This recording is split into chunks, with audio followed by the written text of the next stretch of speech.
رشت شهر بارون. تو کوچه پس کوچه های خارمام بازار رشت یه مغازه قدیمی است پر چترای جور و جور که آقا مهدی صاحبشه. اصلا میدونستید مغازه تعمیر چتر داریم؟ این پرسه مهدی چتری. بر رفته یه ست. نه بر هست یه مرتبه غش شده اونجا. کار ما فقط بارونه. هوا خوش باشه کسی نمیاد.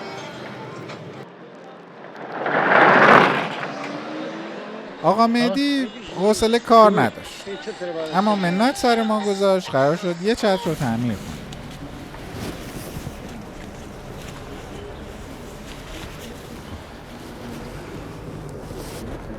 اینو باید تعمیر بکنم.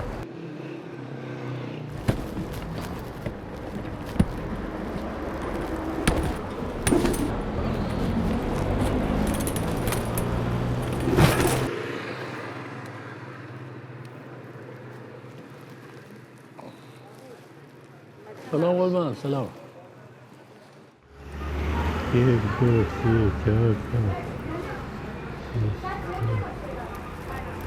هفت هشت. چی داستانی مادرم برای من درست کرد؟ امان از دست مادرها. چه دلش گم شدی ایشالله پیدا میشه.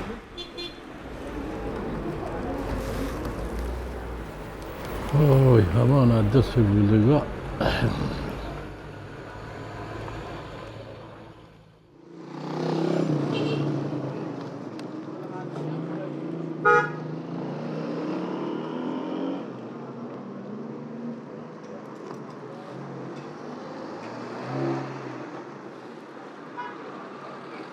حواسش به همه رهگذرا هست.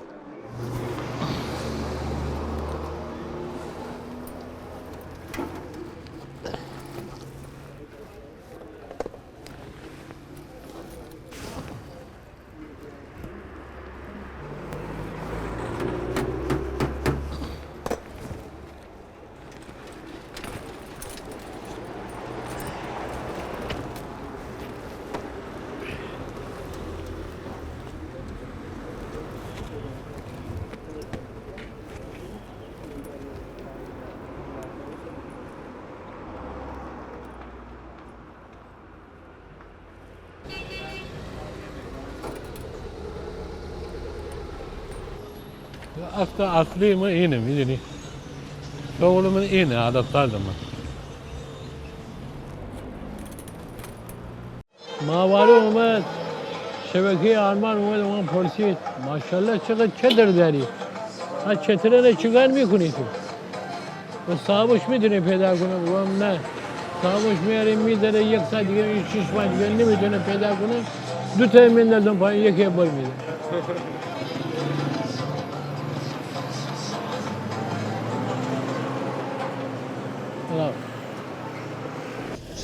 سلام. ما رمزون بود و آقا مهدی نمیخواست کسی نهار خوردنش رو ببینه و راه حل چی بود؟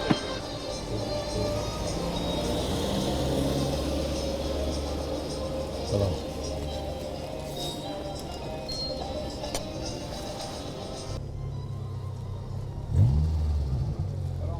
واو.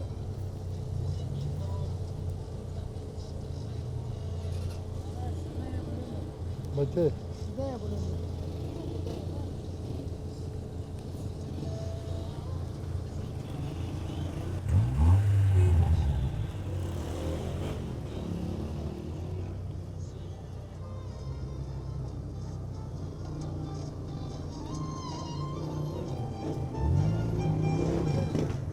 من میخوام جمع کنم همین بره تجاره بده بینه دخصه شد حدث هم ملت دخصه شد.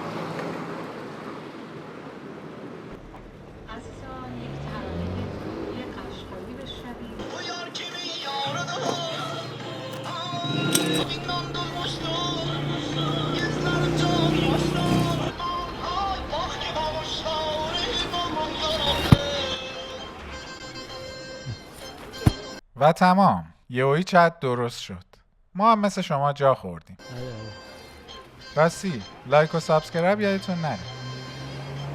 و اگه شغل جالبی میشناسید برای ما کامنت کنید.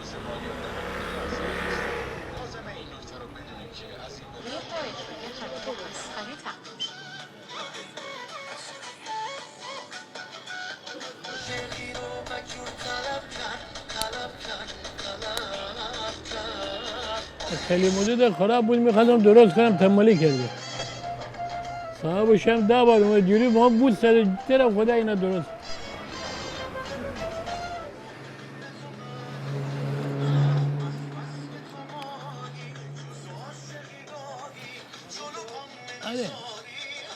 اینجا انگار زمان ایستاده. این چترها شاید هدیه بودن یا یه خرید 2 نفره یا امانت بودن از یه دوست، ولی همشون توی یه روز آفتابی فراموش شده.